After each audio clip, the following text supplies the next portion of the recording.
You're listening to the Jam Price Show, all about movies. And today, my guest is Emmy-Award winning documentary filmmaker Stephen Rosenbaum. And we're going to be talking about his brand new documentary entitled The Outsider.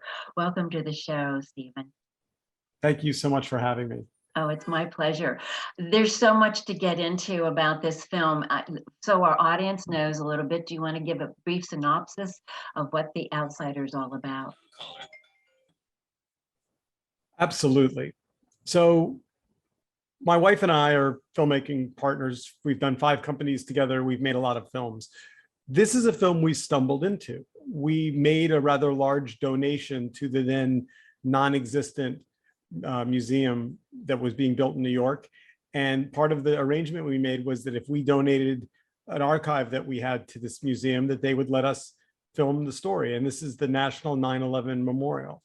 And for those of you who know the mechanics of longitudinal documentary filmmaking, often where you begin is not where you expect to end. And we ended up in a very different place. And the outsider is our protagonist character, Michael Shulan. And, yeah, there's so many, the way you did this was so interesting, there is a lot of tension in there going, but what made you decide to choose Michael Shulan? Because it sounded like there were a lot of different, you filmed this over what, 7 years or longer? 7 years, 670 hours of footage. A lot of time. So I don't think we chose him. I think the universe chose him. When we were done shooting, we started looking at the material and people say, oh, you must have had lots of different films in that 670 hours. And sometimes documentary filmmakers will say, well, there were many films, we chose one. In this case, there was really only one. And every time we looked at the material, every time the story changed, Michael was in the room. And he said something interesting about a shift. And we're like, wait, there's a Michael beat here and there's a Michael beat here. And we started to lay out, as filmmakers will, little sticky notes on a big wall. And it just was really clear that the story arc that we wanted to tell was best reflected in his journey. And it is. So the audience knows who Michael Shulan is and why because the film is entitled, The Outsider is based on him, and obviously. So tell the audience a little bit about why he was considered the outsider and why he was so compelling, to follow and watch. So Michael is in some ways a not terribly surprising New York character. He's a wannabe author. He had a little shop in the village. And on the day of 9/11, he put up a photograph on the window of his shop, and people started coming by and putting their photographs on the window of his shop. And so he moved, the shop was empty at the time.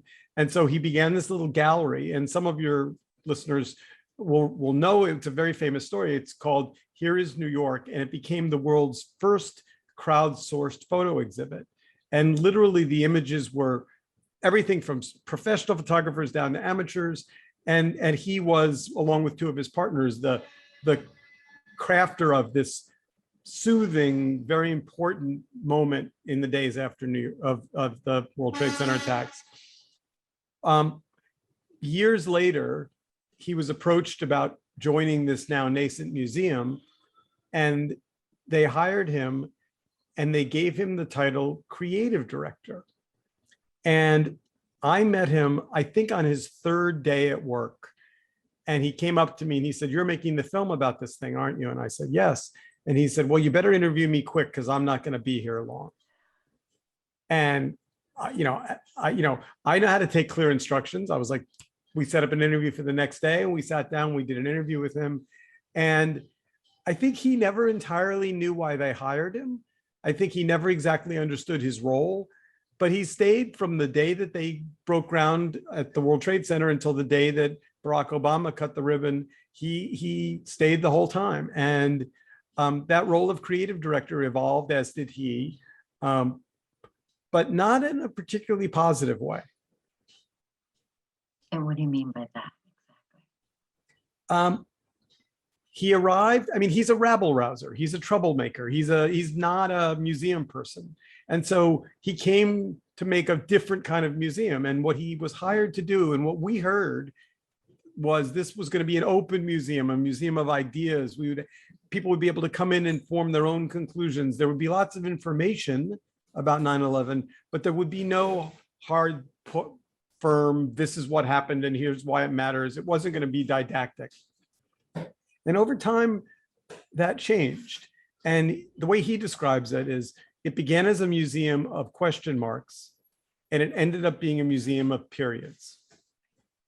And, you know, as filmmakers, my wife and I think, felt like, and we talked to historians who said to us, it's too soon to be putting periods on these sentences.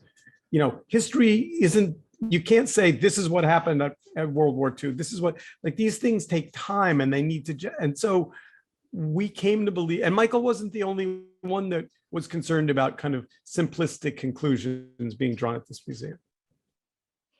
So with that, what did you find the most difficult about filming this? Because I mean, you've got all these interesting people that are involved in this, and we'll get into each one of these people that were actively involved in creating this museum. So what was the most difficult part of the filming for you? All right, let me give you and your listeners kind of an inside baseball answer that I don't usually tell to non-film people. Over the course of 6.5, 7 years, we had 35 different videographers work on the project.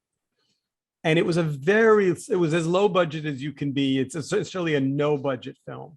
So, you know, we had a single camera with a shotgun mic and one wireless mic. We had no audio guy. So these camera people would be, you know, on Monday morning, we would get a list of all the meetings that were going on that week, and we would assign various filmmakers to cover different scenes. Two problems with that. One, they were of different skill level. So some had better audio skills, some got a little nervous and they'd want to hide in the back of the room. Others would get right inside the scene and really shoot close up. And so we were always kind of trying to make sure that we were getting some consistency in the look and feel of the shooting. But the other thing is, the footage would come back. We had this great little Sony camera that recorded on drives, on little cards, and on high 8 video. And so the camera crew would come back, they'd hand us the cards, the videotapes would go in the vault, and the cards would be transferred to a great big tower, and they would be, and you'd glance at, you go, was the audio okay? It was an hour-long shoot, you'd maybe look at 3 minutes of it. And so oftentimes it was hard to direct the film because there were things going on with our various characters that weren't necessarily being screened in real time. And I tell people, to this day, with 670 hours of footage, there's still things that surprise me. I'm like, wow, we didn't. In fact, there's a scene in the movie, which I can tell you about, that we didn't even discover and know we had until about 3 weeks before fine cut deadline. Which scene was that one? It was the scene in which the museum team is watching a screening of a film that plays in the museum called The Rise of Al-Qaeda. And the film is very controversial. They didn't allow anyone to see it. You can't find it on YouTube. It's almost impossible to find if you're not a museum visitor. And we were like, oh my God, we've got a clip. We didn't know we had a clip. But it made this, I mean, it was less of a director's film on the day-to-day basis and more, we're going to observe our characters. And we're going to be pretty disciplined about not getting distracted by other interesting characters. We picked 5 at the beginning, and they all had the good fortune of staying employed through the end, because that's always bad when they don't. And it wasn't really until we got into the edit room that the film started to come together. I was going to say, okay, so with all of that footage, what was the editing process like for you, Stephen? Because I would think that would be absolutely daunting, having that much footage. It was, Lily, not pull any punches here, it was horrible. Okay. I mean, it was, and in fact, the other thing that made it horrible is that the thing about 9/11 as a subject is every single potential audience member has a different feeling about it. If you lived in New York and you were here during those days, it's horrible in ways that make it almost unwatchable. If you were in Europe or in California or in the Midwest and you watched it on TV, you felt differently. If you're 22 years old today and you only saw some clips on the internet, like, so you would watch it one day and go, a rough cut, and you'd be like, we just got it. This is perfect. And then you'd show it to someone and they go, that's boring, or that's horrible. You're like, which one, boring or horrible? Well, it's kind of both. It's horrible and boring.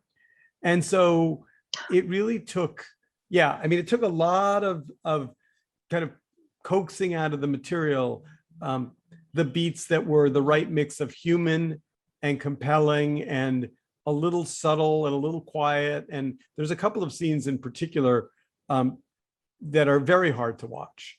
And we did a private screening last week with a bunch of family members. And I have to tell you, I was terrified. I thought they were going to be angry at the film. I thought they were going to be angry at us.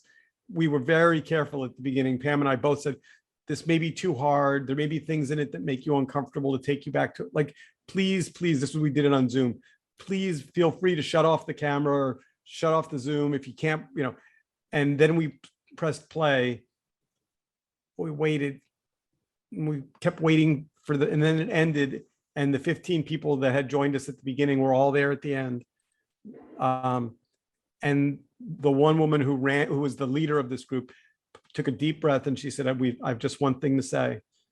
And I held my ears and she said, thank you. I'll say, whew.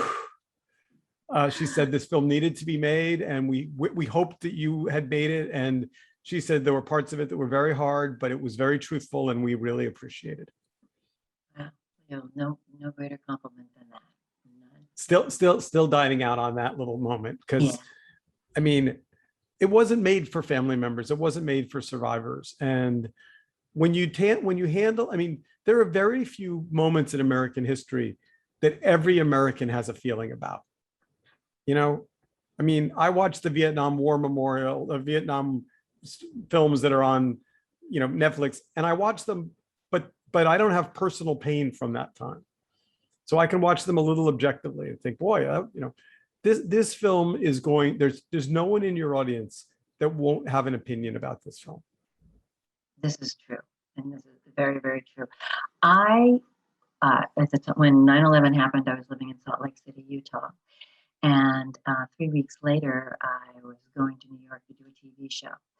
And so I went down to Ground Zero, and to this day, even 3 weeks later, when you're looking and it's all that dust in the store, I took pictures of some of it, and you go, this is somebody's remains, someone's ashes that we're looking at and that we're walking through. It was just so eerie, such an eerie time, and people were so you and I share something that very few people share, and your listeners will not understand this, but I'm just going to say it to you: the smell. Mm-hmm. Mm-hmm. If you smell that smell, you'll never forget it as long as you live. Exactly. Burned for 100 days. Pile burned for 100 days. So I think the question I would ask you, this film has been in some form of post-production for 4 or 5 years. And when it got to be the 20th anniversary, we struggled with, is this going to be an anniversary, a somber anniversary? Is it going to be an anniversary of remembrance? Will people be, again, angry at us for raising these issues? Does it seem too soon? And, there's my dear departed friend, D.A. Pennybaker, said to me once, I think he said this actually a lot, but I remember him saying it to me. He said, films aren't completed, they're abandoned. And this film was ready to be we couldn't noodle it anymore. It had to be finished. And I think we still don't know, we're releasing the film much earlier than any of the other 9/11 films that are going to be out there. And we did that purposefully and thoughtfully, because we wanted to be on the pointy end of the story we wanted to lead the conversation, not follow the conversation. You're definitely doing that, no question. There's so many, as I said, this film has, its own tension and everything as you go through it, because there were so many different opinions about how to go about creating this museum memorial, and the different, obviously all the different people they had to deal with, the families and the fallen and whatnot. So you followed Alice Greenwald, who's the museum director, who we'll talk a little bit about her, but Lou Mendes and Jan Ramirez. So I want to talk about Jan Ramirez because, yeah, let's just talk about her and what her role was and what she did, because I think she had, her job was just so difficult. I mean, they all were. There's not one person who didn't have a difficult job in this, but hers was, I feel, more emotional than some, what she does. Jan has more compassion than any other human being I've ever met. Amazing. And it's not even a close number two. She spent every day, and still works at the museum as we speak, listening to families who would bring to her this cherished shoe or hat or glove or firefighter, and she would very gently need to convince them that she would care for this object, that it would go into the collection, that it would, and family members would all want to know that their loved one's fireman's helmet, is going to be in a place of prominence. And you can't promise that if you're a museum curator, because it might very well go into a storage container. And so it required her being extraordinarily connected with them emotionally. And in many ways, I think she's as much a therapist as she is a curator. And I love her last words in the film. No one's going to remember our name. It's not about us.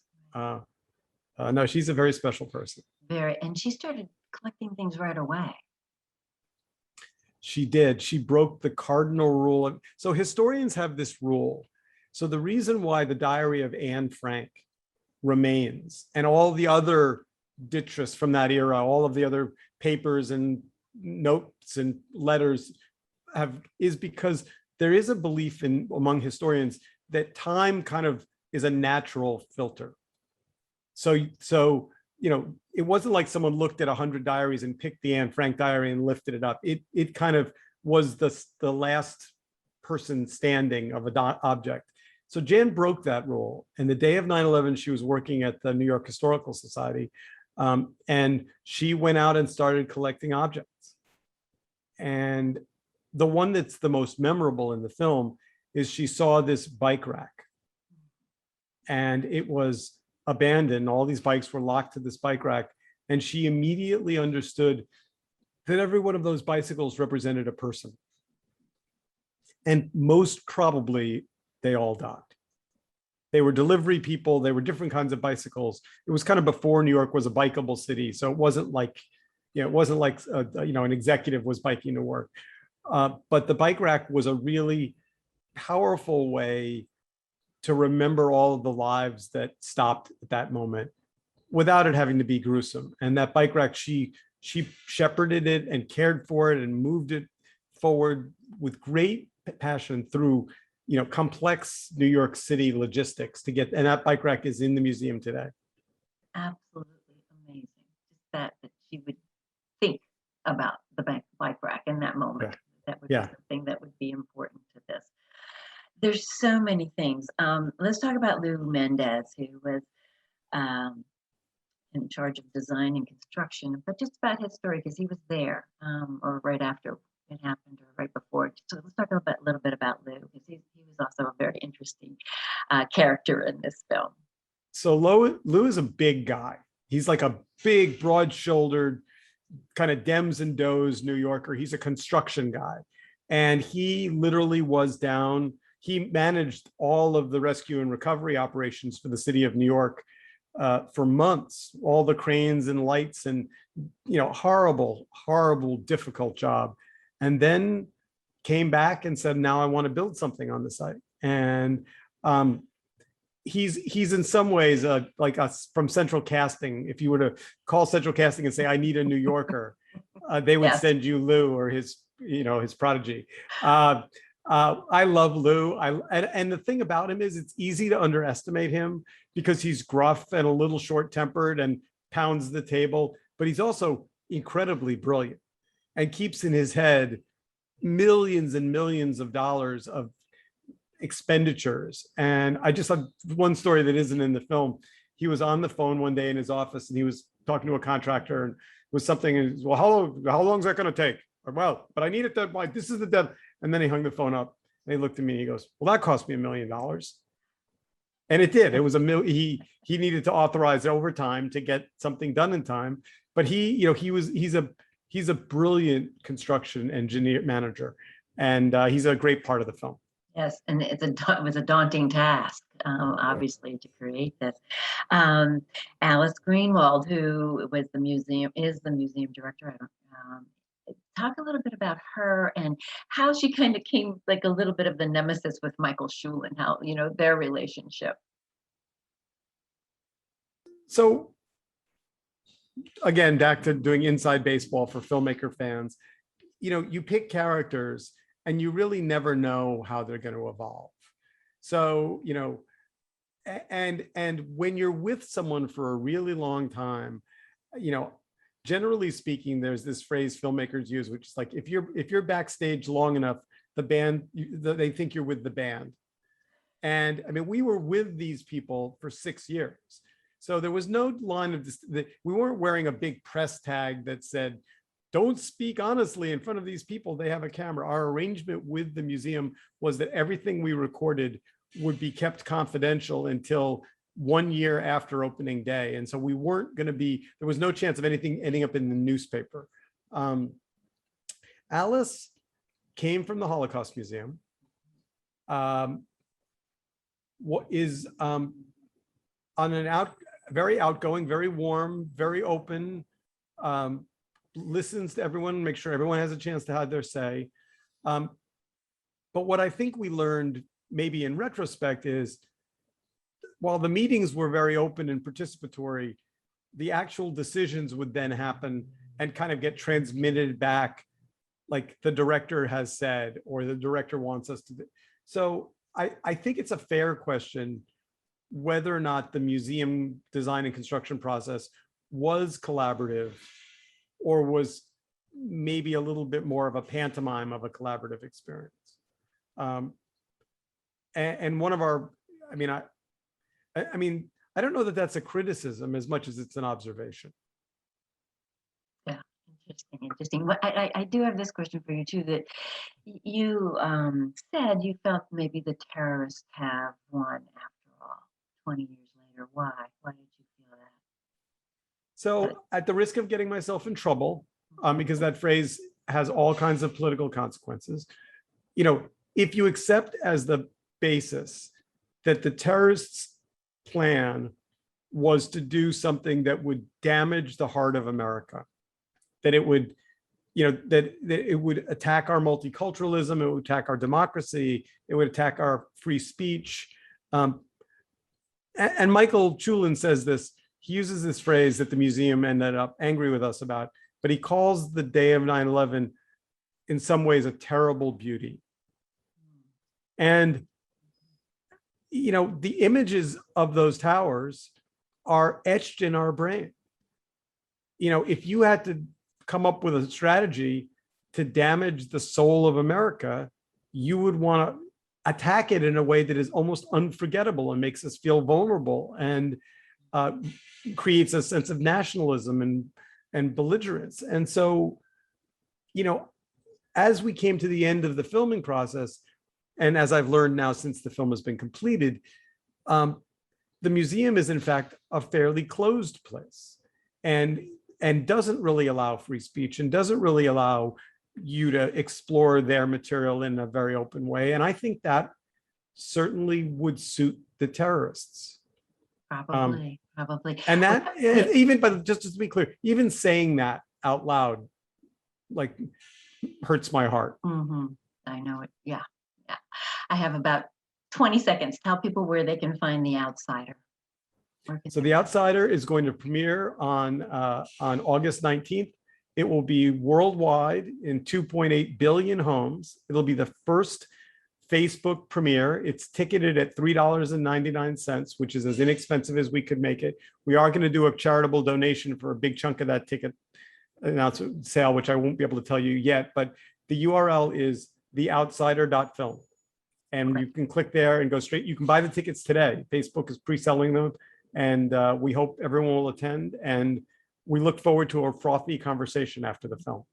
Great, Stephen. Well, thank you for being on the show. I wish you much success with The Outsider. And yeah, everybody seek it out and go find it. Go watch it. It's really Jen, love the podcast and love that you have filmmakers like myself and my wife on to talk about their work. Thank you. Oh, thank you. Thank you. It's my pleasure. It's my passion to do this. So thank you. If you have missed any of the Jan Price shows all about movies, you can go to thejanpriceshow.com, or those are archived. And you can also go to the iHeart Podcast Network, Apple, Google, iTunes, YouTube, wherever, smart TVs, wherever you get your favorite podcast, you can find us. And you can follow us on Instagram and Twitter at The Jan Price Show. Thank you all for listening.